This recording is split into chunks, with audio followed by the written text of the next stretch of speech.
everyone. Today, I am going to show you how to tag everyone in WhatsApp group and is it possible to do it at once. So first, you just have to simply launch your WhatsApp application and now you have to make sure that you're using the latest version. If not, you have to go first to Play Store and then update your WhatsApp application. Also, if you haven't installed this WhatsApp application, you just have to go to your Google Play Store, or if you're using your App Store, it's also okay. So let me exit first this WhatsApp and go to my Google Play Store. And then here, what I'm going to do is to simply go to the search bar and then look for WhatsApp. And once you press this magnifying glass icon, you should see install or update here.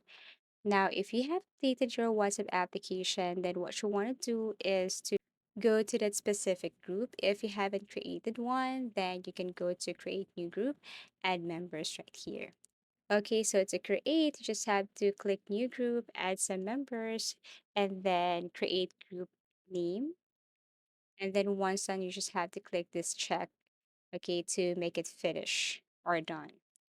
Okay, so here's how you're going to tag everyone. So most of the cases, we just have to use this add icon and type everyone. But unfortunately, WhatsApp doesn't have this feature yet. Maybe soon, but not now. So what you're going to do here if you want to get the attention of everyone is to simply mention their name one by one. Well, this is not to misinform you, but this is just to let you know that at this very moment, this at everyone feature option is not yet available on WhatsApp. So for the meantime, you just have to mention their name to get their attention. Thank you for watching and see you again in our next tutorials.